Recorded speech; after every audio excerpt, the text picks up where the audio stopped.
Eu vou tomar um tacacá, dançar, curtir, ficar de boa. Com essa linda poesia da nossa querida Joelma, nós iniciamos a temporada de design do Chairocast, que está imperdível e não é porque eu estou nela, tá?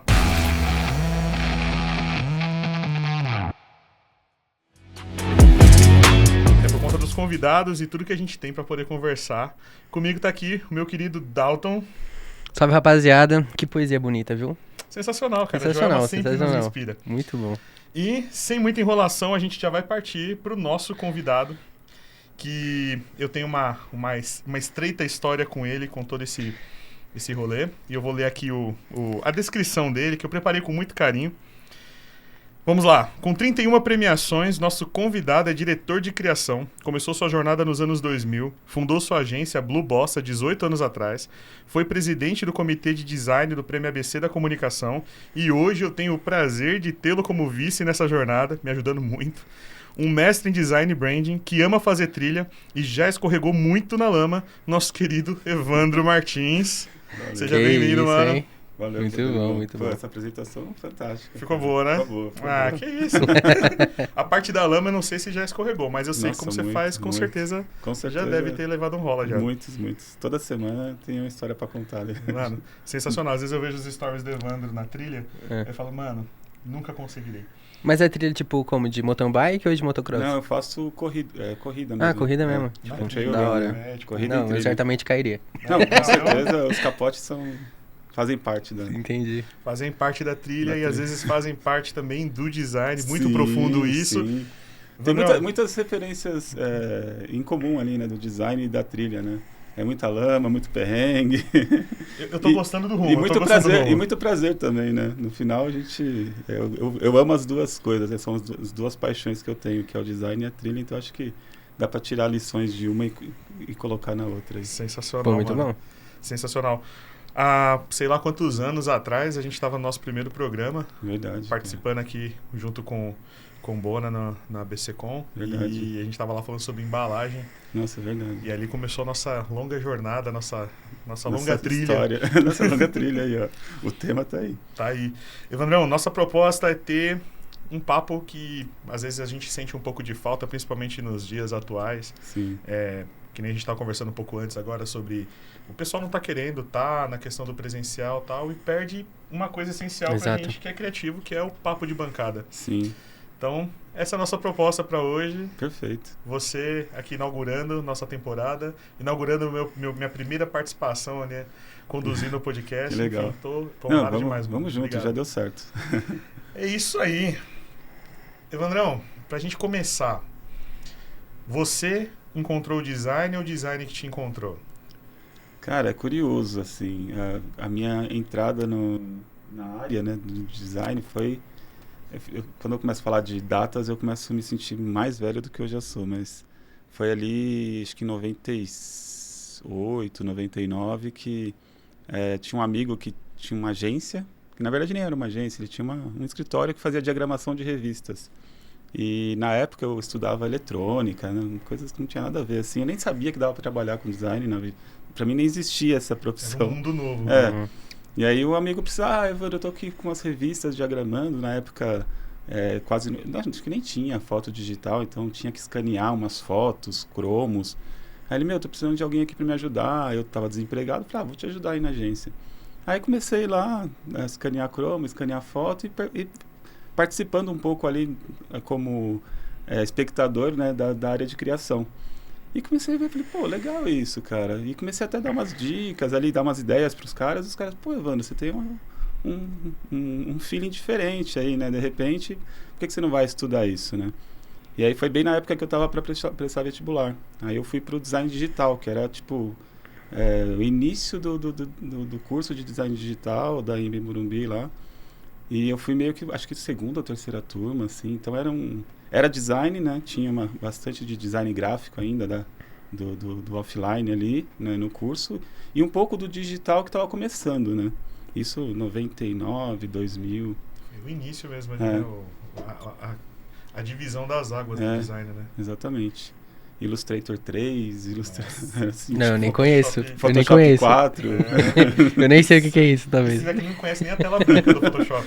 Só trabalha com Não. Dark E Mode. uma curiosidade, se você me der o Illustrator 3 hoje, eu vou fazer exatamente a mesma coisa que eu faço com a última versão do Illustrator, porque eu Legal. uso as mesmas ferramentas. Legal. Assim, às vezes até me surpreendo com a equipe, o pessoal mais novo. Às vezes eu estou mostrando alguma coisa, aqui a gente pode fazer assim, o cara, pô, mas por que você fez tudo isso? Era só fazer isso. Aí eu, então tá, então já otimizou aqui, putz, que bom saber. Que legal. Principalmente agora com a IA, né? Tipo, integrada nos programas e tal. Sim, Muda muita coisa. E o Photoshop também é outro que revolucionou Sim, bastante. Totalmente, Na totalmente. parte até de posição de ferramentas. Esse tempo atrás, Sim. atualizou, fui abrir. Eu fiquei, tá, cadê minhas coisas aqui? Tudo bem que eu não sou muito chegado a usar as ferramentas, mas eu achei estranha a tela toda, mano. Sim. E depois eles Dá um corrigiram. choque, né? Dá um choque. Eu acho que eles viram que eles estavam dando um passinho e depois deram uma corrigida ali no negócio. Eu sou da época que no Photoshop a gente utilizava plugins, cara. Assim, eu preciso recortar a imagem. Cara, tinha um plugin para recorte de cabelo, por exemplo. Então, assim, hoje, putz, a gente clica lá, cortar, tirar Pronto. fundo. Acabou. E falando do design, como que tu enxerga essa importância de ter pego essa parte da era anterior, né? Você pegou a transição Sim. de era. Eu não vou nem falar quantos anos eu tinha quando você começou, pra não te deixar. Mas tudo isso cara, de verdade, é muita experiência. Eu acho muito legal essa comparação que a gente tem daquela época para Sim. agora. Porque, realmente, muitos processos mudaram. Você estava falando, por exemplo, das fotos. Se eu não me engano, acho que era um tempo atrás, estava conversando com o Thiagão, ele estava falando sobre os bancos de imagens eram em livros. Livros, exatamente. E aí você ia lá, escolhia a foto, escaneava, entrava em contato para licenciar a foto, aí eles mandavam para você um disco, alguma coisa com a foto, Sim. e aí depois você tinha que falar para que você ia usar, aonde você ia Sim. usar, a tiragem daquilo. E hoje você entra no banco de imagens, aperta o botãozinho, baixa lá e já era. Tudo bem que tem ali umas letras miúdas. Tem as regrinhas ali, né? O pessoal Tem que não tomar uma presta atenção. Mas como que você sente que isso favorece, influencia positivamente o Evandro de agora? Esse Evandro que passou por essa fase, praticamente ajudou a instaurar a nova fase. Sim, sim. Eu acho que eu ainda tive a sorte, a primeira agência que eu trabalhei, eu estava, sei lá, no segundo ou terceiro semestre da faculdade, entrei numa agência que não existe mais, se chamava Sansei, e eu tive a sorte de ter um professor ali. E era um cara que ele era mais velho, né? Então eu ali, adulto novo ali, né? E ele já um senhor, ele já tinha uma experiência muito grande, formado na FAO, tinha trabalhado com Caldura e Martino, então ele tinha uma bagagem ali de design muito pura. E praticamente a minha formação foi com ele. A faculdade, até falo, a faculdade foi legal, fazer network ali, para ter Mas a minha formação mesmo foi no primeiro emprego, que eu fiquei lá por 3 anos. E foi onde eu aprendi tudo mesmo, assim. E ele, além de ser muito focado em mídia impressa, em identidade visual, né? Pouco se falava em branding naquela época, e quando se falava em branding não era nada do que é o branding hoje, né? Então, assim, eu aprendi muito com ele. E por ele ser mais velho, eu acabei pegando coisas ainda, referências ainda mais artesanais, ainda mais antigas. Então, acho que isso me deu uma bagagem diferente até do que a minha geração mesmo, assim. A minha geração acabou que participou da transição. Eu participei da transição, mas com uma bagagem um pouco mais sólida, talvez, por conta dessa experiência que eu tive com o Paulo Ferrara, né, que era o dono dessa agência. E ele ainda é professor da Belas Artes, então ele tinha muito, como eu falo, quando eu falo professor, professor mesmo, porque o cara era bem acadêmico ali, então ele pegava na mão, ensinava, mostrava referência, sentava, a gente perdia horas ali debruçado em livros, em referências. Para você ter uma ideia, quando eu entrei lá, a gente não acessava a internet o tempo todo, a gente acessava a internet 2, 3 vezes por dia para baixar os e-mails. Meu Deus. Pra gente, não tinha acesso, cara. Acesso era diferente. Era diferente. Referência era livro. Ele tinha uma biblioteca gigantesca. Preciso ver referência. Putz, pega os livros ali. Pegava 3, 4 livros, sentava na bancada e ia folhear livro. Aí, uma coisa legal. Putz, legal. Colocava um post-it ali. Não tinha nem como pegar, eu vou pegar isso aqui, tirar uma foto e colocar dentro do arquivo, montar um painel semântico. Não tinha como. A gente tinha que colocar o post-it e ficar revisitando ali. E hoje a gente, tipo, com pasta no Pinterest, com várias referências salvas, Dribbble, Behance. Assim, acho que agilizou um pouco o processo. Eu sinto um pouco de falta ainda dessa, eu tenho um pouco essa questão nostálgica, né? Eu gosto, às vezes, de pegar um livro, vou em livraria, cara, livraria quase não tem hoje, né? Eu ia muito na FINAC, eu ia muito na Livraria Cultura, ali na região da Paulista. Cultura é sensacional. Então, eu ia lá, cara, assim, chegava na sessão de design, puta, pode esquecer o Evandro aí 2-3 horas que ficava vendo o livro ali. Muito legal. Eles tinham uma sessão de design, Dalton, você não tá entendendo. Não, eu não consigo nem imaginar como cara, é que é. A FINAC, né, que não tem mais ali na Paulista, tinha uma... era fantástico, cara. Era coisa assim de... Eu chegava lá, meu coração batia mais forte, assim, de... Quando chegava livro novo, eu sabia que aquele livro era novo, porque eu já conhecia todos os livros que estavam ali. Da prateleira, já tinha tudo lido. Eram caros, eu às vezes não tinha condições de comprar, mas, era a minha biblioteca, cara. Eu ia lá, tinha um sofazinho, pegava o livro, sentava no sofazinho e ficava consumindo referências. Assim. Era um ambiente também que convidava a gente a ficar lá, né? Sim, era incrível. Sim, Acho diferente. que os meus primeiros R$1.000 gastos em livros foi na Livraria Cultura. Sim. E não foi muito livro, não, foi pouca coisa. Mas é legal, cara. Era muito bom, muito bom. Eu peguei uma época de sebo também, eu comprei, eu tenho até hoje um livro de marcas japonesas, cara, da década de 80, acho que o livro é de 85, 84.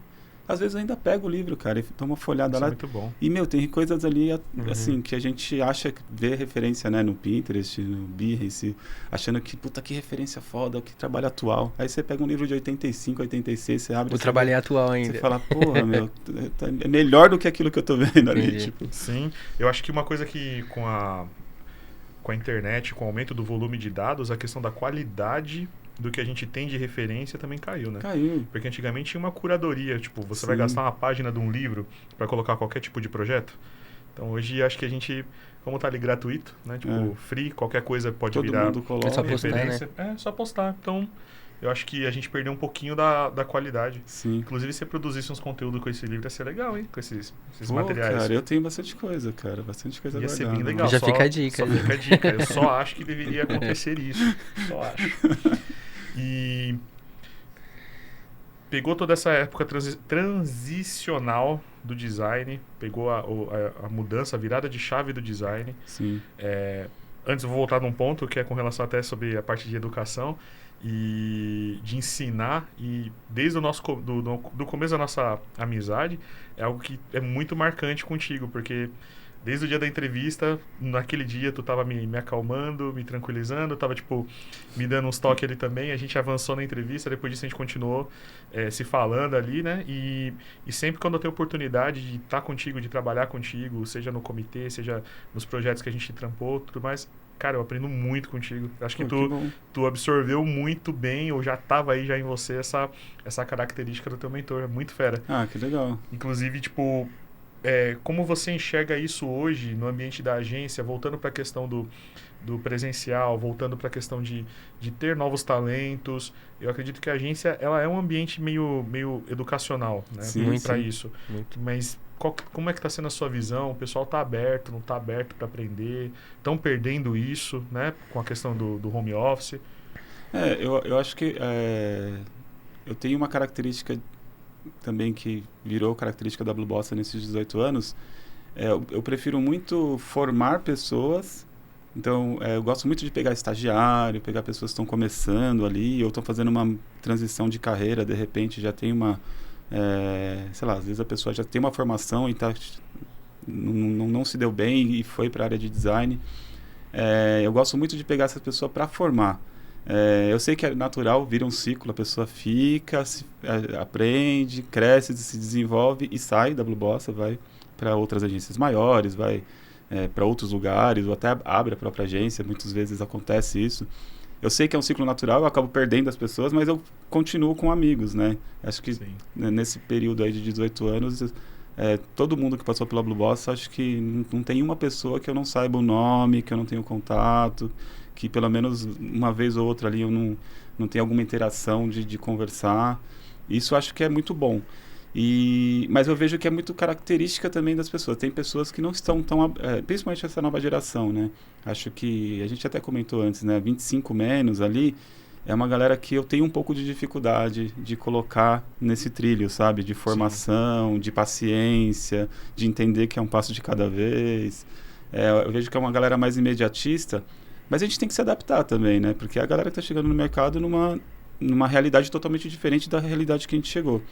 Então a gente tem que entender e tentar se adaptar com essa galera. Mas eu acho que 25 mais aí já é uma galera que eu percebo que tem uma cabeça um pouco diferente. Talvez por ser um pessoal que começou a trabalhar antes da pandemia, pegou ali um período presencial necessário. O trabalho remoto está funcionando bem para a gente, acho que não posso reclamar, acho que até ajudou um pouquinho na contratação de pessoas fora da nossa geolocalização ali, que era muito limitado. Isso é a melhor parte. Né? Eu acho que isso para a gente foi muito legal. Pessoas, sei lá, do Nordeste, do Sul, do Rio... a gente consegue ter uma equipe mais diversificada nesse sentido, né? Não necessariamente tem que estar ali pertinho do trabalho, que vai pegar uma condução com fácil acesso. Isso acho que limitava muito. Mas eu gostava muito do tete-a-tete ali, né? Do conversar, de olhar na tela e discutir uma coisa rápida ali. Às vezes uma discussão, sei lá, um toque ali de 1 minuto, 2 minutos, mudava o rumo do projeto. Hoje a gente já tem contatos com esse trabalho remoto, a gente tem contatos em períodos do dia. Mais limitado, né? E às vezes chega o projeto quase que pronto e você fala, putz, não era isso, né? Tipo, dava tempo de corrigir. Se eu tivesse visto antes, talvez a gente faria mais rápido. Mas eu acho que são características. Tem pessoas que... o que eu tento é perder mais tempo na seleção para pegar a pessoa certa, do que ficar batendo cabeça ali tentando treinar uma pessoa que não é para aquela função, né? Então, acho que contratar certo hoje é muito importante. A gente acaba perdendo menos tempo, né? Otimizando o tempo, né? E conseguindo até otimizar o trabalho mesmo, né? Sem ter muito retrabalho. Você chegou a ter contato com o Léo, né? Que é o colaborador da Blue Bossa. Acho que ele hoje é o que está com a gente há mais tempo.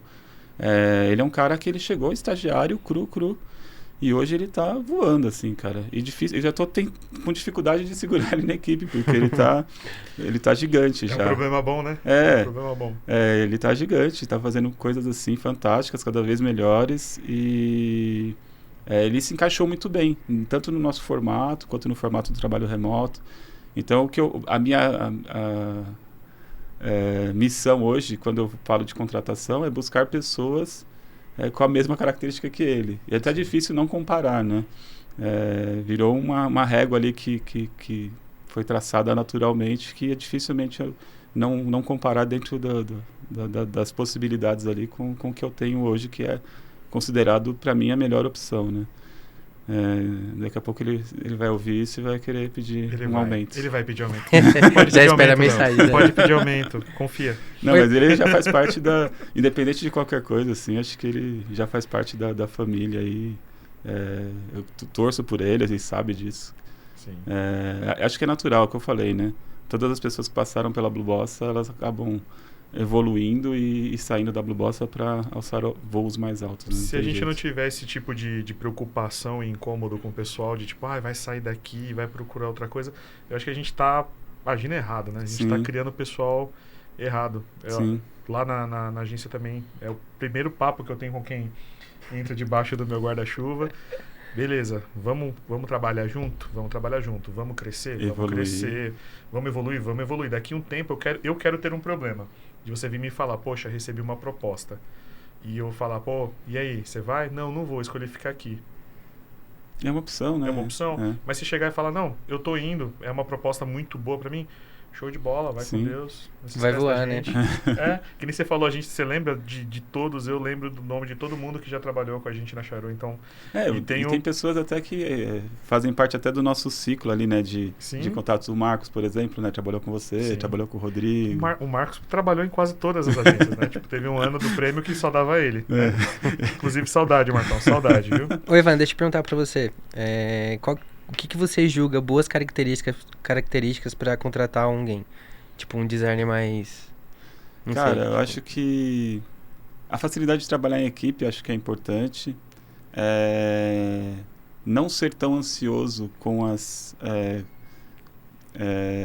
com a evolução do trabalho, né? Eu acho que acho que é o que eu falei, né? O grande problema que eu vejo é esse imediatismo que as pessoas têm. Então, quando eu percebo que a pessoa é mais tranquila, que a pessoa não tem essa ansiedade de querer terminar logo, fazer rápido para poder entregar rápido, e ter essa curiosidade, sabe? De falar assim, putz, é legal, você tá me passando tudo isso, mas quando a pessoa chegar com aqueles porquês que você não tá esperando, sabe? Mas por que disso aqui? E se... Essa pessoa curiosa, né? Essa pessoa que vai um pouquinho além ali do esperado, acho que é o ideal. Acho que essa pessoa me chama a atenção, é a pessoa que faz com que eu falo, poxa, me tirou um pouquinho da zona de conforto ali, porque eu pedi para fazer X, ele poderia ter feito X. Mas se ele está questionando, pode ser que ele traga uma solução até melhor do que essa, porque eu não sou o dono da razão, não sou o melhor criativo do mundo, acho que longe disso, eu aprendo todo dia com todo mundo, sabe? Às vezes vendo alguma coisa, às vezes conversando dentro de um trabalho, às vezes com um estagiário que está chegando novo, eu sempre estou aberto a aprender. E eu acho que quando a pessoa tem essa característica da curiosidade, né? Eu acho que para mim é um grande diferencial, de sair um pouquinho ali da mesmice. Se você pediu para fazer um X, eu vou fazer o X. Agora é Y, é Y. Aí, às vezes, quando chega alguém e fala assim, mas X, por que a gente não faz o Y? Senão o cara acaba virando um apertador de botão, né? Tipo, você pede, o cara faz, é isso. E aí ele não evolui, né? Aí é isso que a gente fala, né? Essa evolução que a gente quer, que a gente gosta, a pessoa acaba... Ela evolui, lógico, né? Porque todo mundo evolui, mas a jornada dela fica muito mais lenta, né? E... Tem aquele ponto, evoluir para onde? Exatamente. Porque tem evoluções que não são boas. Os caminhos são vários, né? Tipo, são diversos. Na linha evolutiva dos Pokémons, quem as trilhas, Pokémon, né? As trilhas. Vamos voltar pro tema, as trilhas. Dentro das trilhas, realmente tem caminhos que não... Infelizmente, eles não são bons. Se tornam ótimos designers, mas ficam ali carentes de algumas coisas, né? Sim. Inclusive, vem aqui para nossa próxima pergunta aqui. Essa é polêmica. Essa é para causar cortes. Já prepara o corte. Seguinte, hoje a gente está numa onda de que tá todo mundo ensinando a fazer identidade visual. Cada vez menos designers procurando formações técnicas ou outras áreas. Então, tipo, se você for procurar online, deve ter no máximo 1 ou 2 cursos, por exemplo, sobre embalagem, um sobre diagramação. Agora, identidade visual... É o que mais tem hoje. Tá de lote. Não... Hoje é padrão você encontrar um designer que sabe fazer um logo, mas não sabe fechar um arquivo, por exemplo. E aí? Pra gente que, tipo... Porque uma característica muito importante nossa, para todo mundo, para todo designer que eu conheço e que se destaca, a curiosidade é realmente uma marca, né, pra gente. Mas isso tá acontecendo, né, com a nossa geração, com a geração que tá vindo. Como é que está sendo a tua visão com relação a isso? Tipo, tem aparecido realmente aí muitos designers que só sabem fazer logo? Então, a questão é justamente isso. Fazer logo. O que eu lembro? Quando você me falou isso aí, eu lembrei de uma coisa. Se for polêmico, fala. E eu vou citar até nomes. Ô, louco, calma, gente, vai ter nomes. Olha o exposed. É que eu lembro que na época, eu nem sei se existe ainda esse site, mas eu lembro que eu estava começando a formação. Então, acho que coloca um pi, qualquer coisa. Um terceiro, quarto semestre ali. E eu já gostava dessa área de identidade visual, tal, já estudava isso, já estava dentro desse estágio com o meu professor lá, que era focado nisso, gostava muito. E aí eu lembro que apareceu um site revolucionário que se chamava Idologos. Conheço. E aí, cara, meio que deu uma movimentação no mercado das agências ali, fala, o negócio, o cara vende logo por R$600 ali e faz um leilão, chama um monte de estagiário, um monte de pessoas ali que sabem mexer no Corel e fala que faz, e cada um faz 10 opções, manda tudo pro cliente, o cliente vai lá, escolhe um. Eu olhei aquilo ali e falei, cara, isso não tem que me incomodar. Naquela época ainda que eu tava começando, cara. Interessante. Eu falei, isso não tem que me incomodar. Se o cliente... o mercado é gigantesco. Sim. Existem clientes de todos os portes, todas as características. Eu falei, se o cliente consegue ser atendido dessa forma, ótimo. Não é um cliente que eu vou atender. Não é um cliente que precisa do meu trabalho. Ele precisa de um trabalho mais simples, às vezes, menos profundo, né? E não me incomodou. Tanto que eu nem olhei mais para essa característica. Eu sei que ainda existe alguns sites, algumas plataformas que funcionam com essa forma de leilão, que você sobe um projeto, sobe 10 opções e o cara vai lá, se ele aprovar o seu, você recebe. Eu acho meio maluco, assim. Para quem está começando, de repente faz sentido, pode até fazer isso, sabe? Mas eu acho que não tem profundidade, não tem conceito, que é o que a gente explora nos trabalhos, né? Sim. Então, hoje, quando você fala de muita gente fazendo identidade visual, com que profundidade? Isso vai funcionar no mercado? Isso vai se sustentar no mercado? Eu acho que não. Eu acho que é a mesma coisa. Pode ser que sim também, né? Mas ele vai atender um mercado que não é o mercado que eu quero atender, não é o mercado que eu atendo, não é o mercado que eu trabalho. Então, tudo bem. Eu acho que o mercado é grande.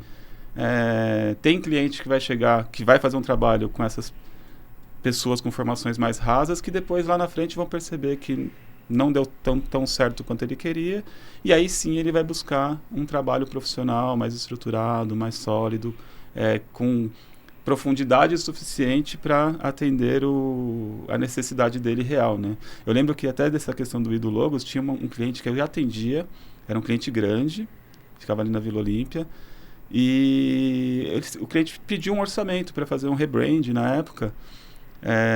E a gente passou a proposta e o cliente falou, não, ficou muito alto, a gente não tem essa verba, tal.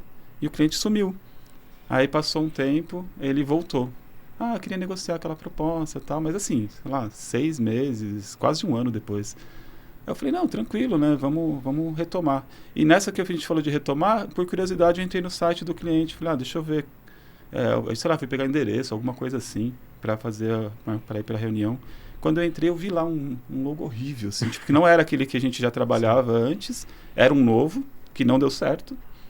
Aí eu falei, cheguei, fui para a reunião com o cliente, falei, então, proposta, tal, negociei, fechei. Aí eu falei, mas agora me mata a curiosidade, qual a história dessa marca, né, que está no site? Isso esquece. Eu falei, não, me conta, eu quero saber, porque eu fiz parte, né, teoricamente, foi uma concorrência, né, agora você está voltando para fechar com a gente. Então, a gente fez num site... que pagava um valor mais baixo e tinha várias opções, e aí a gente escolheu uma e tentou, e não deu certo. Então, é isso.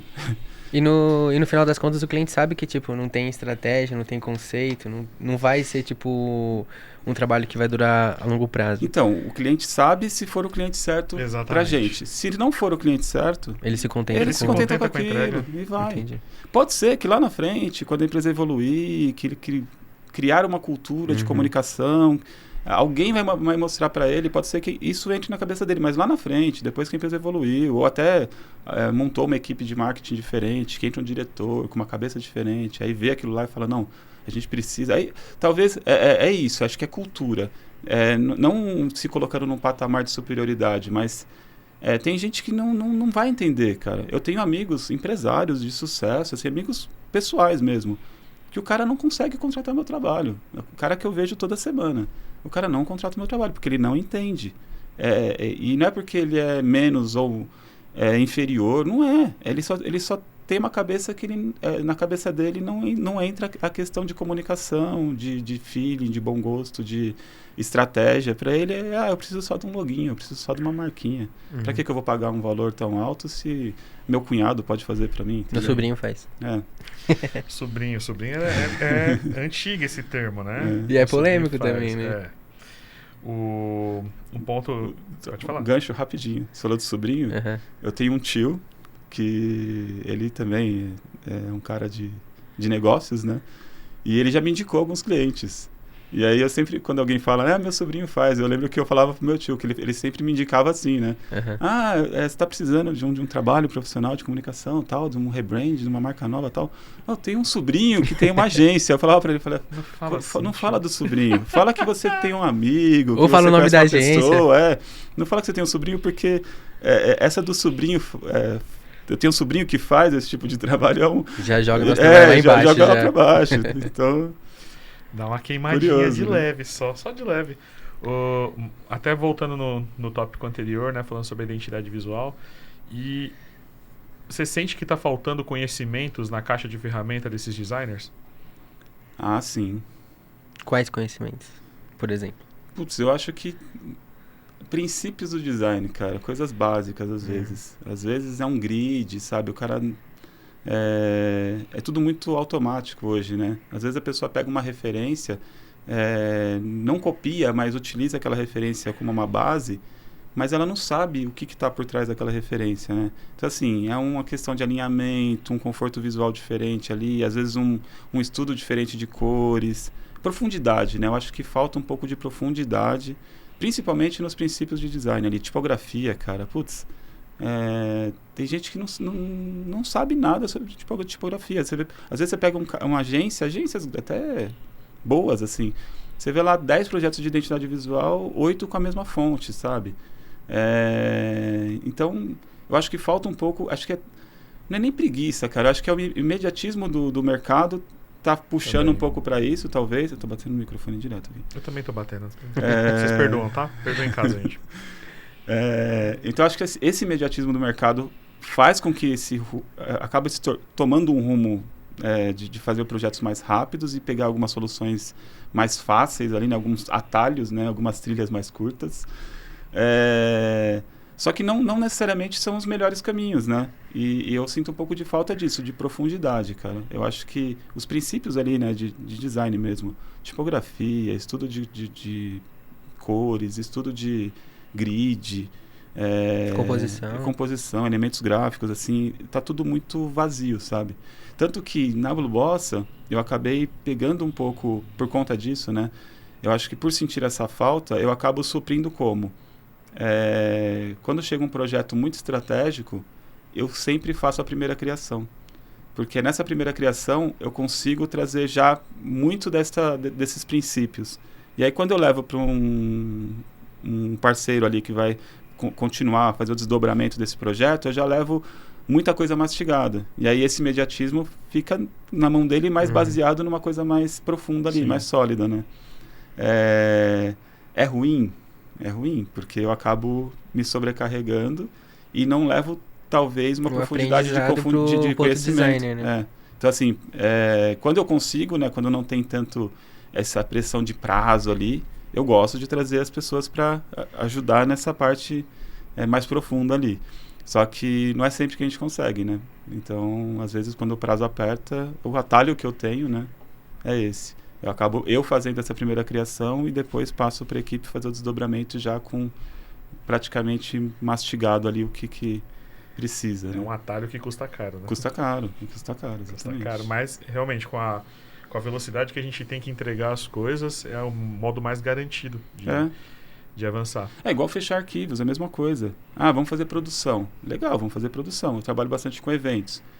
Vamos fechar todas as artes de um stand e ter um painel de 9 metros por 3 de altura. Cara, que designer hoje tem conhecimento técnico básico para fechar um painel de 9 por 3? O cara não sabe nem por onde começar. Sim. E aí o que acontece? Eu tento, né, explico, falo, é assim, assim, assim, passo todas as diretrizes. As pessoas fecham, antes de mandar para produção, o que eu faço? Confiro tudo. Tem que conferir. Ponta a ponta ali, porque senão é isso. Eu acho que não tem mais o designer completo, sabe? Aquele designer que pesquisa, cria, faz produção gráfica. Eu cheguei a trabalhar numa agência, antes de abrir a Blue Bossa, não foi a última, foi a penúltima agência que eu trabalhei, que foi a Salem, que era uma agência de marketing direto. Lá era tudo fatiadinho.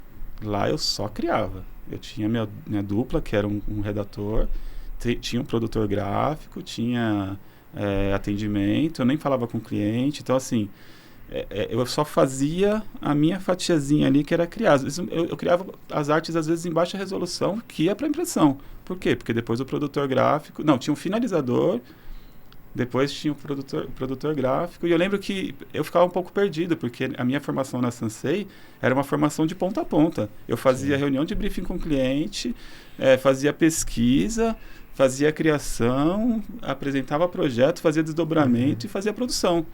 Então, essa minha formação foi legal. E eu gosto que as pessoas tenham essa formação completa. Sim. Porque por mais que em algum momento você faça só uma das fatias, você tem noção do processo todo, né? E ajuda, né? Facilita. Eu lembro que nessa agência aí, às vezes eu chegava para conversar com o produtor gráfico, ele falava, o que você está querendo discutir isso, cara? Isso aí é minha função. Eu falava, não, tudo bem, mas eu quero entender. Eu estou sugerindo isso aqui na criação, quero saber se é viável aqui na produção. Ele, não, pode sugerir lá na criação. Se não for viável, eu vou dar um jeito aqui de fazer alguma coisa que seja viável. E eu ficava, assim... Não é assim, né? Perdido. Eu queria participar de todo o processo. Tanto que eu fiquei lá há pouco tempo. Fiquei, acho que 6 meses. Foi intenso, foi legal, mas eu vi que não era para mim. Eu queria, né, essa característica de cuidar do projeto de ponta a ponta, né? Eu acho que essa ideia do designer completo, eu acho que a longo prazo vai acabar diminuindo, porque hoje tem muita especialização, né? Tipo, que é uma coisa que a gente falou, hoje só vê curso de identidade visual. Sim. Eu comecei com curso de identidade visual, por exemplo. Sim. Tipo, então acho que mais pra frente, essa questão da especialização, tipo, só motion. Designer trabalha só com motion. Ah, não. Designer trabalha só com identidade visual. Sim. Só com rede social. Eu acho legal. De alguma forma, o mercado seguir também para essa área. Só que o cara que vai trabalhar só com identidade visual, limita, ele tem que ter... Não, ele tem que ter noção das outras áreas. A formação dele tem que ser completa. Por mais que ele vai focar numa atividade fim ali, profissional, beleza. Mas a formação dele tem que ser completa. Sim. Senão ele fica com esses gaps, entendeu? Sim, tem erros bobos que às vezes acaba cometendo, até mesmo na apresentação da marca. Sim. Do nada você vê a pessoa colocar uma impressão em branco. Aí você fala, tá, como é que vai ser feito isso? E a pessoa não tem a mínima noção, né? Tipo, de como que vai ser produzida aquela peça, se é possível fazer aquilo. Então, o pessoal acaba perdendo muita coisa, cara. Sim, perdendo muita... Hoje você vê essa enxurrada de mockups, né, para apresentação. Cara, legal, fantástico, fica lindo, fica maravilhoso, mas, sei lá, você apresenta uma identidade com 15 mockups de aplicação, desses 15, 8 são inviáveis. E aí você... Não faz nem sentido pra marca. Não, fica bonito na apresentação ali. Do sentido da marca é até leve. Agora, é assim, tipo, são peças que você fala, tá, por quê? Entendi. Entendeu? Tipo... a parte do mockup é minha parte preferida. A do cliente também, a parte favorita dele é a parte dos mockups. É complicado. Vende, né? Vende, ajuda a vender. Só que na hora de produzir, você fala, tem muita coisa que às vezes a gente faz, o cliente olha e fala assim, putz, adorei, cara. Sei lá, uma aplicação numa eco bag, que todo mundo faz aí, os mockups. Pô, legal, fica bonito pra caramba. O cliente fala, eu quero uma bolsa dessa. Aí você vai falar, pô, legal, vamos produzir. Cara, e agora? Como que eu vou produzir? Pô, você fez a arte sangrando pra todos os lados aqui, tem impressão na alça. Porra, não funciona, cara. Tem coisa... É isso. Às vezes uma impressão em branco ali, vai ser serigrafia, não vai ser... Vai ser que, tipo, vai ser... Tem métodos de impressão, né? Então, assim, às vezes falta isso, né? Esse conhecimento básico, por isso que eu te falei. A formação, ela tem que ser completa. Se a pessoa vai se especializar numa área, beleza. Mas ela tem que ter noção de do ecossistema inteiro, né? Noção. Ela tem que se formar completo. Por exemplo, como é que você dá a direção do movimento do logo? Sim. Para a pessoa de motion, ela vai se virar sozinha, mas você que concebeu a marca. Você que criou, né? Você que criou, como é que ela vai funcionar? Sim. Uma vez eu tava vendo... Eu vi na mesma semana uma situação parecida lá na agência. Era um designer mais júnior, criando uma mockup, né? Aplicando no mockup. E o logotipo, ele tinha um elemento solto no meio. E ele tá fazendo um pingente. E aí eu perguntei, tá, como é que você vai fazer essa gota ficar flutuando no meio do pingente? Vai ter alguma coisa magnética? Não funciona, né? E na mesma semana eu vi um outro designer com um pouco mais de experiência e noção ali na questão de marcas. E ele adaptando a marca justamente para aplicação em joia. Então, tipo, ele criando linhas, ele criando os traços. Ah, mas é só mockup. Não, ele estava criando o jeito como seria possível viabilizar aquilo, né? Isso é algo que... nessa de só aprender a criar o desenho e avançar, perde-se na questão de estratégia e perde-se na questão de acompanhamento até o fim do do projeto. Sim. Então, a dica para você, meu querido amigo designer, minha querida amiga designer, nós não estamos inimigos de vocês, pelo contrário, a gente quer que vocês cresçam muito e consigam vir trabalhar com a gente, porque a gente precisa de mão de obra qualificada e estamos também dispostos a ensinar na medida do possível. Esses dias atrás eu estava falando com uma pessoa que se candidatou para estágio, eu falei, nesse momento, para estágio não rola, porque vai ser judiação contigo. No FIRE que a gente está agora, para mim, estágio, se você entrar no lugar para fazer estágio, você tem que ter atenção. Uhum. Então, senão você vai lá para fazer café, estagiário na Xarão não faz café. Então, tipo, já fica a dica. Pegar energético pra mim. Tipo, não, vai ficar... Não, tá estagiando design, vamos aprender design. Aprender design, exatamente. Então, o finalzinho da dica não fica só naquilo que você aprendeu, naquele curso online, naquilo que você pegou de identidade visual. Tem um universo inteiro do design que vai te diferenciar como profissional. No final das contas, você pode ter alguns parceiros que fazem algumas coisas ali, mas você precisa realmente ter um conhecimento mais sólido de ponta a ponta da marca que você está criando, do projeto que você está criando. Aprender a fechar um arquivo. Dá uma dor de cabeça, tão legal, mas é tão bom, não é? Sim. Aquele frio na barriga, né? Será que aquela cor vai sair do jeito que eu tava? Por mais que a gente tenha experiência, tem monitor calibrado, tem tabela Pantone, tem tudo, mas será que vai sair certinho? Como que eu vou falar com a pessoa da gráfica? Tem gente que não sabe falar com o pessoal da gráfica, Sim. não sabe que eles são um pessoal diferente, né? Na tratativa, né? Qual o sistema da gráfica, né? Qual o sistema da gráfica? Mano, eu não tô nem falando disso ainda, eu tô falando de relacionamento. É mais com profundo ainda pra você. Porque antigamente gerava muito atrito, né? Tipo, a gráfica e o designer, eles eram inimigos. Tipo, não, puxa pro teu lado, enfim. O que eu vejo é isso. Antigamente tinha essa um pouco de até rixa, né? Mas hoje o que eu percebo, eu acabo cuidando da parte de produção gráfica justamente para evitar que as coisas desandem.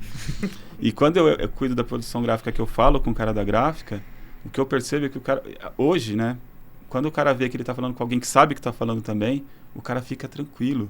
E ele se sente à vontade de fazer aquele trabalho da melhor forma possível, porque ele sabe que o que ele está falando é a mesma língua que você está falando, né? Teve recentemente, a semana passada, a gente estava fazendo um material para um evento que está acontecendo agora essa semana em Lisboa. Aí a gente fez um material que precisava ser impresso. E aí eu conversando com o cliente, vamos imprimir aqui em São Paulo, porque eu vou na gráfica, eu acompanho, porque é uma coisa que assim, já estava com prazo apertadíssimo, tinha que imprimir em um dia. Aí eu falei, eu tenho uma gráfica, conversei com a gráfica, fiz orçamento, tudo certo. Aí, quando eu cheguei para o cliente no dia anterior à noite, falei, amanhã de manhã, às 8 horas, eu estou na gráfica para acompanhar a impressão, para te entregar o material pronto. Aí, a cliente, Evandro, mas não pode ser impressão em São Paulo, vou ter que imprimir na Bahia. Eu, por quê, né? Não, é que tem equipe que está saindo de São Paulo, mas eles já estão... não tem espaço na bagagem deles para levar esse material. Tem uma pessoa que está indo da Bahia, de Salvador, para o evento também em Portugal, e ela tem espaço na bagagem, então ela vai ter que imprimir isso lá na Bahia. Falei, putz, ferrou. Como que eu vou acompanhar, né? Aí eu falei, não, beleza. Peguei os arquivos, coloquei num drive lá, passei todas as orientações para essa pessoa que estava na Bahia, à noite, né? Falei, amanhã no primeiro horário, a hora que você for na gráfica, me liga e me coloca para falar com o cara da gráfica. Melhor coisa. Eu não preciso de ficar fazendo intermediação, até porque a gente não tem tempo para errar, né? 8h30 da manhã, ela me ligou, tô com um rapaz aqui na gráfica que ele tá com seus arquivos. Eu mostrei para ele o que você descreveu e mostrei os arquivos, ele já falou que não tem dúvida. Mas você quer falar com ele? Falei, quero. Falei com o cara, expliquei, ele bateu ali rapidinho, legal, tá perfeito, o arquivo tá certinho, tá tudo certo. Falou, vou imprimir aqui, vou fazer um videozinho, eram 2 materiais. Vou fazer um videozinho dos 2 materiais, te mando para você aprovar a final, se aprovando a gente manda bala em tudo. Por sorte, ela pegou uma boa gráfica com um cara que estava disposto a entender. O cara foi super atencioso, assim, e a gente resolveu. Só que assim, eu não tinha tempo para errar. Se fosse uma pessoa que fosse um pouquinho despreparada, cara, às vezes ia fechar o arquivo um pouquinho diferente, ia esquecer de colocar uma sangria, ia colocar uma imagem embaixo ou em RGB, ia bater na gráfica, o que o cara ia falar? Mais uma vez o arquivo veio com erro. Aí ele ia falar, tá faltando sangria na foto, a foto tal tá embaixo, a outra foto aqui tá em RGB. Ele ia passar os ajustes para a pessoa fazer, então não ia dar tempo, provavelmente a gente não ia conseguir entregar no tempo hábil que a pessoa precisava pegar o voo para voar para pro Uma evento lá corrida em contra o Lisboa. tempo acima do normal, né? Então assim, essa parte de ter noção das coisas, né, de entender de ponta a ponta, é muito também para isso. Já que estamos com essa questão do imediatismo, se a gente dominar, né, o máximo de etapas dentro da criação ali, a gente vai também otimizar o tempo, né? A gente vai evitar um retrabalho, vai conseguir fazer as coisas mais rápido, já que o imediatismo é necessário, né? E é uma coisa que não tem como a gente correr contra, né? Então isso é importante, cara. Isso é importante. Isso é importante. Eu fico imaginando o desespero do cara da gráfica de falar com alguém que não entende. Porque acho que no final das contas acaba respaldando nele se o trabalho sair ruim. Total. E 80% das vezes a culpa não é dele, cara. A culpa é de quem mandou o arquivo. Sim. E às vezes é uma bobeira. É. Uma bobeira ali no fechamento, uma fonte que não foi transformada em curvas. Isso, cara, isso é tão comum, cara, tão comum. O pessoal esqueceu, é porque quem não, veio não é da que época... esqueceu, nem sabe, né? Que tem que transformar em curva. Quem veio da época do Corel, é que a gente assim, tem aquela com Corel, mas a gente veio, né? A gente mexeu com Corel em alguma fase da vida, né? Então, tipo, fechar em curvas, converter em curvas, era a coisa mais normal do processo. Aí a gente migra para o Illustrator, vem ali o fechamento do X1A com uma certa alta compatibilidade, só que nem sempre funciona. O mais seguro é você converter em curvas. E aí, como é que faz para converter em curvas? Um monte de gente não sabe como é que faz. Pra que isso, converter em curvas? Não, tá em PDF, tá fechado. Confia. Vai nessa. Confia. Vai sim, vai dar boa. Curioso. Ô, Evandro, você tem algum causo nessa sua longa jornada da vida no design que você poderia nos contar agora? Algum capote na trilha. Algum capote na trilha, como a gente começou com essa temática? Muito bem lembrado, muito bem lembrado. Cara, acho que na verdade o que mais temos são causos, né? A gente até já falou de algumas aqui. Eu já falei. Mostra cicatrizes pra nós. Cara, assim... Cara, já teve situações assim... Deixa eu ver se eu lembro de alguma coisa assim que vale a gente falar. Qualquer coisa assim, pra não comprometer nada assim, mas tipo alguma coisa que em alguma fase foi algum erro bobo que tipo você pegou algum aprendizado, cara, isso daí já. serve de conselho agora também pro pessoal que tá assistindo, pra mim também, que amo. Eu acho que a gente sempre gira e cai sempre nas mesmas coisas, né? O imediatismo, né? O bendito imediatismo. Eu acho que o fato de a gente fazer tudo correndo, ele acaba levando a gente para cometer alguns erros que são assim, erros que às vezes são definitivos, que a gente não consegue retornar e voltar, tipo, e dar um Ctrl Z, né? Principalmente quando a gente fala de produção gráfica. Exato. Recentemente, acho que uns 2 anos, a gente fez um material para um cliente e eu lembro que o cliente queria fazer um caderno. E esse cliente ele tem 3 empresas, 3 marcas. E eu lembro que em algum momento ele me falou, eu queria fazer 10 mil cadernos, quantidades, hein? 10 mil cadernos deste, 10 mil cadernos deste e 2 mil deste. 3 marcas diferentes. Conversando com o cliente, fazendo a criação, ele falou isso. A gente chegou a cotar 10, 10 e 2. Aí, passou o processo, tudo no meio do caminho, o cliente fala assim, eu não vou querer mais 10, 10 e 2 não, vou querer 2, 2 e 1. Então assim, em vez de 22 mil cadernos, ele queria fazer 5 mil cadernos. Nossa, que diferença. Em relação a valores, a gente estava falando aqui de, sei lá, uns 20 mil reais, caiu para uns 6 mil reais de produção. Perfeito. Na correria ali e tal, na prova, não sei o que, o cliente chega e fala, Evandro, eu vou precisar dos cadernos para um evento que vai acontecer no final do mês, tem que colocar em produção. Na correria, eu não me lembrei dessa segunda etapa de orçamento, de reduzir de 10, 10, 2 para 2, 2, 1. Então assim, de 22 mil para 5 mil. Eu não lembrei dessa. E aí o que eu fiz? Liguei pro cara da gráfica, preciso de... Você lembra aquele orçamento dos cadernos? O cara ainda, para ajudar, né? Ele não lembrou do último orçamento, ele me falou, aquele lá que era 22 mil cadernos, isso? Eu preciso para tal data. Ele, tem que fechar hoje então. Não, beleza, tá fechado. O cliente já aprovou. Mandei os arquivos, o cara, produziu. A gráfica pegando fogo. Aí chegou na semana de entrega, o cara falou, Evandro, eu tô contratando um caminhão aqui, né, pra entregar, porque... Meu Deus! Aí eu falei, não, perfeito, caminhão, pode chamar, tal, tá dentro não, tá dentro do valor lá, tal, não sei o que, beleza. E o cliente pagava com 30 dias, né. Aí ele, vou te emitir na nota aqui e tal, beleza, fechou.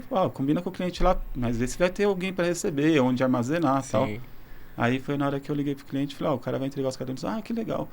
Falei, então, mas tá chegando com um caminhão aí e tal, tem onde armazenar? Ela falou, nossa, mas como assim? Ocupa tudo isso de espaço, vocês me Ela falou, a gente tem uma salinha aqui que a gente vai deixar num cantinho ali, né, até organizar tal, depois dentro dos armários. Falei, então, você tá falando de 22 mil cadernos, não é 5 mil. Não é pouco, né? É bastante. Eu não tinha nem essa referência de 5 mil. Aí ela, como assim 22 mil, Evandro? Na hora que ela falou isso aí, já, gela assim, gela tudo. Você fica E aí eu falei, cara, como a tela assim? azul, sabe? Nossa. Como assim? Não, daí ela já mandou lá, tá aqui, nosso pedido foi desse orçamento aqui que tá aprovado, que é de 2 mil, 2 mil e 1.000. Aí eu falei, putz, já vi que o erro foi meu. E agora? Onde eu vou colocar o restante dos cadernos? Não, e o que eu faço? Por isso a gente tá abrindo a lojinha pra vender caderno. Clica no link. O Evandro tá vendendo caderno até hoje, filho. Não, cara, tipo assim, eu tinha que resolver. Sim. Aí eu falei pra cliente, falei, olha, paga os 5 mil aí que você tinha contratado, que você tava com o orçamento aprovado. Vou pedir pra ele emitir uma nota desse valor. Aí liguei na gráfica, falei, aconteceu isso, o erro foi meu. A gente vai acertar com você. Só que eu vou deixar esse material armazenado lá no cliente. Aí liguei para não a menina do marketing, a proprietária da empresa, falei, tem um lugar para armazenar? Uma sala que era um lugar grande, uma fábrica. Ela falou, não, tem uma sala aqui que eu consigo armazenar. Eu falei, então guarda. Falei, conforme for surgindo demanda, sei que pode demorar anos isso aí, mas conforme for surgindo demanda, você só pega, utiliza e me avisa, a gente vai faturando. Aí, Evandro, eu tô pegando mais 1.000 cadernos. Aí a gente fatura. Aí o que eu tive que fazer? Pagar a gráfica da diferença. E tô com esse caixa. Já faz uns 2 anos, ainda não zerou. Meu Deus. De vez em quando a cliente me fala, Evandro, eu vou te pagar mais 1.000 cadernos aqui. É bom que o cliente ficou na carteira por um bom tempo. E virou uma poupança, né? Tem uma poupança lá. Sim. De vez em quando entra um pouquinho que o cliente tá pagando. Mas você vê como é importante? Um erro bobo ali, por conta do processo atropelado, né? Dessa correria do dia a dia, do imediatismo, eu acabei caindo num erro que, cara, custou caro. Sim, custou caro. E a importância de você ter também ter assumido a responsabilidade. Instalar o cliente até hoje contigo, mesmo com 22 mil cadernos. Mano, eu nunca mais reclamo dos meus erros. Não, já pensou se a mulher não tem um lugar para armazenar os cadernos? Não, eu ia ter que pegar, a garagem do Evandro cheia de caderno lá. Na minha sala, no meu quarto. Na parede, assim, o quadro de caderno. E assim, a cliente até ficou feliz, assim. Ela falou, pô, legal, você assumiu, né? Tipo... responsabilidade. Né? Em momento algum eu cheguei pra ela e falei assim, você quer pagar por tudo e ficar com... Não, o erro foi meu. A única coisa que eu precisava é resolver armazenamento. Você consegue armazenar? Eu consigo, então tá bom. Liguei pro cara da gráfica, também era um parceiro, facilitou ali o pagamento. Sim. Mas eu consegui, assim, é isso. E isso quando a gente está falando de um case, de um valor alto, né? Mas assim, às vezes é um cartãozinho de visita, às vezes é uma coisinha simples ali de produção de sinalização, por exemplo. A gente faz alguns projetos de sinalização. Às vezes é uma placa de sinalização que ficou num formato que não deu certo. E o mais importante, quando se fala de produção principalmente, é resolver o problema para o cliente antes de mais nada. Assim. Deu erro, chegou com um formato diferente. Mas foi o cliente que passou errado, ou foi a agência que fechou errado, ou foi o fornecedor que produziu errado. Não importa. Vamos produzir o certo? O que a gente precisa fazer para fazer o certo? Mandar o arquivo novo para a gráfica produzir e instalar, beleza. Vamos fazer isso primeiro, depois que terminou isso, volta, dá um passo para trás e olha onde está o erro. Se for um erro nosso, assume, acho que é o mínimo que a gente tem que fazer. Sim. Se for o erro em outra ponta, também ter o tato de chegar ali, putz, o erro foi do cliente, a gente está vendo aqui que o erro foi aqui. Você mandou uma informação errada, a gente acabou produzindo com essa informação errada. Então, isso gerou um custo de produção aqui complementar. Tudo bem? Se o cliente começar a ratear, você avalia também. De repente vale a pena você até assumir um custo, às vezes, de produção que é pequeno, para Sim. manter aquele cliente dentro da sua carteira, né? Então, aí entra relacionamento, né? Um monte de coisa. E entra um ponto que não vai acabar ficando para nossa conversa hoje, mas que é interessante porque você tem essa veia de hunter, né, de caçar os clientes e de produzir também as coisas ali. Sim. E entra a veia de montar a sua precificação e tudo mais. Aí fica até a dica para você que está fechando aí impressos. Se estão cobrando muito barato, pode ser que não tenham essa postura caso algo dê errado. Então, pode ser que acabe, sei lá, a pessoa acabe arrumando desculpas, porque realmente acabou cobrando muito barato e não tem nem como cobrir assumir, né? assumir essa responsabilização, embora seja responsabilidade, né, de algum ponto. Mas avalia, bota na balança, porque no final, às vezes, como que eu posso dizer? A responsabilidade que a gente, como agência, como designer, a gente assume na questão dos impressos, ou até mesmo de peças digitais também, quando não tem a oportunidade de voltar, né, a peça, é uma responsabilidade muito grande. Sim. E, enfim, às vezes você acaba cortando a remuneração correspondente a isso. Sim, né? Então, sim. é isso aí, gente. Fica mais uma dica aí. Que isso, muitas dicas nesse Muitas dicas, muitas primeiro dicas. programa da temporada. Muitas dicas. Daltinho, eu vou deixar pra você seguir com o jogo rápido com o Evandro. Vamos fazer Explicar o jogo pra ele. rápido com o Evandro? Vamos fazer o jogo rápido pra gente poder Será que vai ser legal? encerrar. A gente já passou, graças a Deus, a gente passou do tempo. Eu tava preocupado de eu ficar travado aqui. Evandro, Não, se deixar, a gente fica aqui mais 3 vai horas ter, só, né? a segunda temporada logo, né? Não, e eu acho que vai ter que ter parte 2 com o Evandro, né? Porque Tem que ter. tem muita coisa pra falar. Gente, se vocês quiserem a segunda temporada, o que vocês fazem? Vocês mandam a sua cartinha pra caixa postal, tô brincando. Coloca nos comentários que depois a gente vai dar uma lida aí. O podcast agora acabou de definir que vai ser por episódios, né? Então, o episódio do Evandro, esse é o primeiro episódio do podcast com o Evandro. Exatamente, Exato. vai ter Teremos- a parte 2 depois. Evandro, a brincadeira funciona assim, ó. A regra é muito simples. Eu vou falar algumas palavras pra você, envolvida ali no mundo que a gente vive do marketing, do design, do brand, enfim. E você tem que me responder de uma forma mais rápida possível. Você tem 1 segundo pra pensar. Tá. Que vier De na bate cabeça. O que pronto. vier na você paga. cabeça você fala. A brincadeira é Fechou. exatamente essa. Bate e pronto. Pode Fechou. ser? Vambora. Vamos começar então. Adobe. Adobe? Confiável. Designer Júnior. Oportunidade. Apple. Essencial. Agência.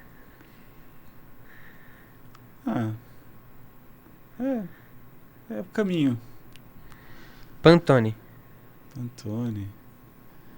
Pantone é vida. É caro. É caro. Logo no Canva. Desnecessário. Feedback. Muito necessário. Orçamento. Orçamento, cara. Orçamento acho que justo. Tem que ser justo. Cliente chato. Cliente chato a gente tem que evitar, mas nem sempre. A gente tem que evitar. Mas nem sempre a gente consegue. Tá. Eu senti tua tristeza. Freela. Freela, eu acho que é importante. É importante das duas pontas, né? Tanto para quem tá fazendo o freela e para quem tá consumindo o trabalho do freela. Azul. Azul, Blue Bossa. Boa. Essa daí acho que foi uma pergunta que vocês já cavaram, né? Claro. Da fonte. Da fonte, cara. Eu acho que não é o caminho não é o caminho, mas às vezes é necessário. Legal. É isso. Eu ia complementar. Perigoso. Então, quando você falou da fonte, eu fiquei pensando. Eu já usei e uso às vezes, mas assim, eu uso muito mais para pegar uma fonte que chegou em algum arquivo que eu não tenho, para ver se tá lá, né, de repente, que as pessoas usam. Mas eu não entro lá para pesquisar a fonte, para usar a fonte, entendeu? Meu caminho de pesquisa é outro. Uhum. Mas eu acho, isso que eu falei, é necessário, mas não é o caminho Ideal. ideal. Né? É isso aí, tio Evandro. Foi muito legal, foi muito Curtiu? interessante. Eu curti bastante. Eu curti muito. Eu Acho que rendeu um bom papo. Ficaria várias horas aqui. Eu acho que facilmente a gente ficaria muito tempo conversando aqui. Tem muito assunto, cara. Eu Tem, sou um mano, cara muito velho, então Não é, Se velho? for É cavar. experiente. É experiente. Isso é vintage.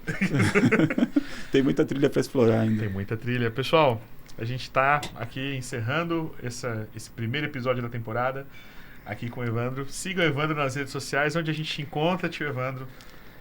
Instagram, né? Acho que tá como Evandro Martins C. Tem o Instagram da Blue Bossa Design.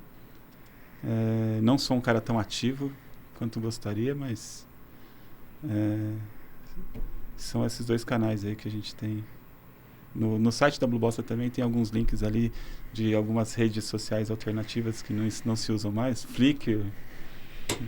Faz Behance. tempo, Flickr, hein? Você é um designer mais low profile, assim? Tipo, não posta muita Sim, coisa e sim. tal? Normalmente eu faço projetos uma vez por ano no Entendi. portfólio. E normalmente depois Depois da do prêmio. premiação. Exatamente. Maravilha. Pessoal, ficamos por aqui. Nós estamos com a imersão Maestria do Design, com as vagas abertas. São poucas vagas, então Muito bom. se inscreve, participa com a gente, vai ser muito fera. Vale a pena. E valeu. E é isso, meus queridos, aqui diretamente dos estúdios intergalácticos da ABCcom, para você, nosso primeiro episódio da nova temporada de design do Shirocast. Nos vemos no próximo. Tchau, gente. Fica Valeu. com Deus. Valeu.